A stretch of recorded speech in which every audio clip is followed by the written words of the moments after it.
About CesiumJS and Copernicus. If you don't know, that's Europe's Earth observation program. Photosynthesis and temperature of hydrological recharge regions of Guatemala's largest river. Over to you.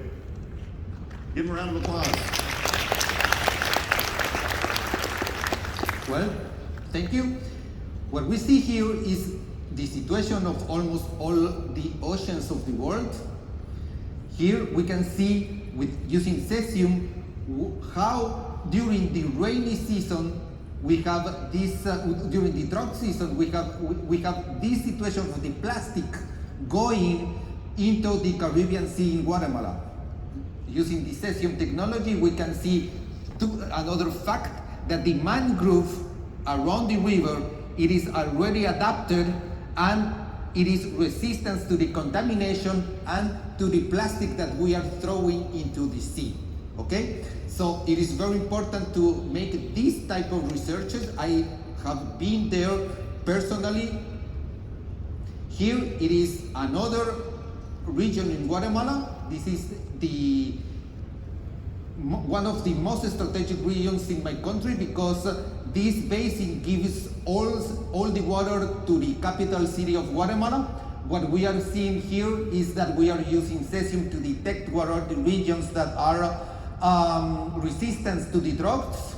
We take the statistical from the images to see the level, the photosynthesis level, and also a very important fact that we have the temperature. The peak that you see there, it is the indicator of the droughts that it is affecting all over the world.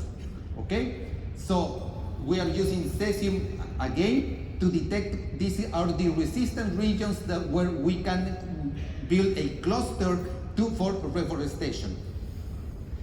This is a technical explanation of how to do that.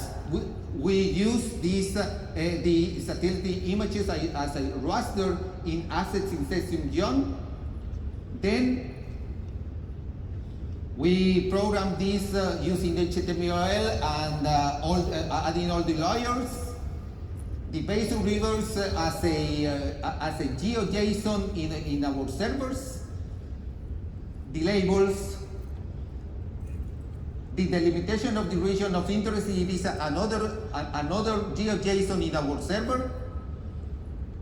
Then the temperature and the photosynthesis, they are stored in a database that are coming from our satellite, the satellite images. We do a statistical analysis on the cloud, and then we display this statistical analysis from the images and the region that we are exploring.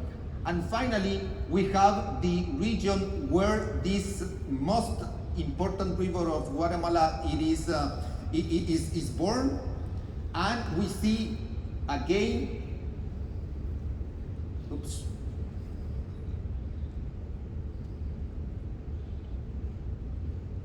We detect again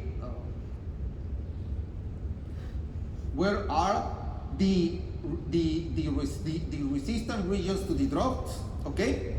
And then when we have a rainfall, we can detect how it is the recuperation of this region, okay?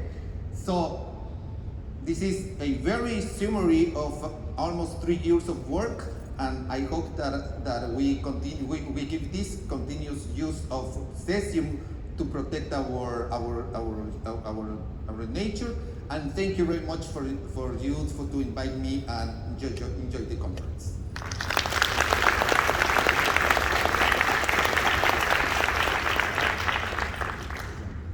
So, thanks, Fernando. What's that? You were perfect. You did a great job. That was awesome. All right, and now for Ryan Fiennes.